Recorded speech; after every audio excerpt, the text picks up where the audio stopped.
रामचरितमानस का पाठ कर रही हूँ और राम जी बन जाने की तैयारी कर रहे हैं। अगर आपको हमारा पाठ अच्छा लगे तो आप हमें लाइक और सब्सक्राइब करें। सियावज रामचंद्र की जय। राज उदयन कही दीन बनु मोहि न सुख सो दुख लेस। तुम बिनु घर तई भूपति प्रजहि पे चंड कलेस। राज देने को कहकर बन दे दिया, उसका मुझे लेस मात्र भी दुख नहीं है। दुख तो इस बात का है कि तुम्हारे बिना भरत को, महाराज को और प्रजा को बड़ा भारी कलेश होगा। जो केवल पितु आय सुताता तो जन जाहु जानी बड़ी माता। जो पितु मातु कहु बन जाना तो कानन सत्य अबध समाना।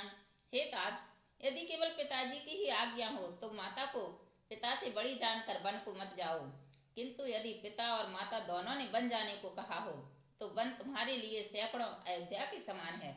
पितु बन देव मातु बन देवी, खग मृग चरण सरोह सेवी।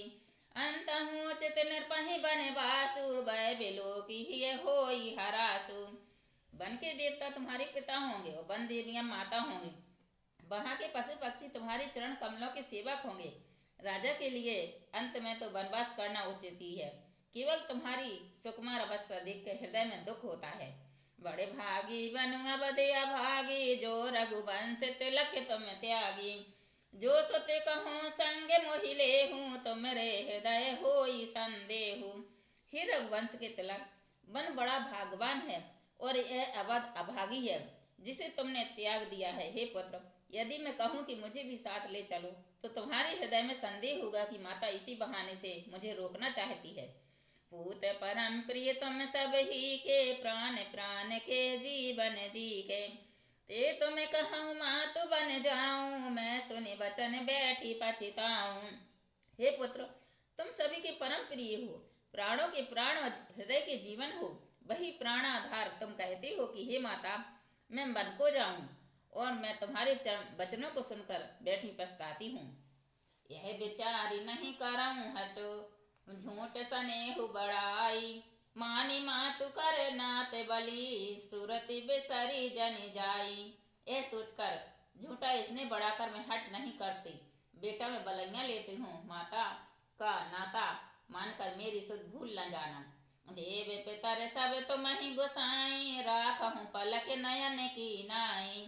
अवधि अम्बु प्रिय परिजन मीना, तुम करुणा कर धर्म धुरीना। हे गोसाई, सब देव और पितर तुम्हारी वैसी ही रक्षा करें जैसी पलकें आंखों की रक्षा करती हैं। तुम्हारे वनवास की अवधि 14 वर्ष जल है और प्रियजन कुटुंबी मछली हैं। तुम दया की खान और धर्म की धुरी को धारण करने वाले हो। ऐसे विचारी सोई करहूँ पाई, सबहि जियत जहि भेंट हुआई। जाहु सुखैन बनहि बलि जाऊं, करी अनाथ जन परिजन गाऊं। ऐसा विचार कर वही उपाय करना जिसमें सेवक जीते जी तुम आ मिलो। मैं बलिहारी जाती हूँ, तुम सेवकों पर और परिवार वालों और नगर भर को अनाथ करके सुख पूर्वक वन को जाओ। सब कर आज सुकृत फल बीता, भयउ कराल काल विपरीता। बहुविधि बिलपि चरण लपटाने, परम अभागिनिया पुहि जाने। आज सबके पुण्यों का फल पूरा हो गया, कठिन काल हमारे विपरीत हो गया। इस प्रकार बहुत विलाप करके और अपने को परम अभाग्नि जानकर माता श्री रामचंद्र जी के चरणों में से लिपट गईं। दारुण दुसह दाहु और व्यापा, बरनि न जाहि बिलाप कलापा। राम उठाई मातु और लाई, कही मृद वचन बहुरी समझाई। हृदय में भयानक दुख सह संताप छा गया और उस समय के बहुविध विलाप का वर्णन नहीं किया जा सकता। श्री रामचंद्र जी ने माता को उठाकर हृदय से लगा लिया और फिर कोमल वचन कहकर उन्हें समझाया। समाचार ते ही समय सुनी, सिय उठी अकुलाई। जाई सासु पद कमल जुग, बंदी बैठु सिरुनाई। उसी समय यह समाचार सुनकर सीता जी अकुला उठी और सास के पास जाकर उनके दोनों चरण कमलों की वंदना कर सिर नीचा करके बैठ गईं। बोलो सियावज रामचंद्र की जय।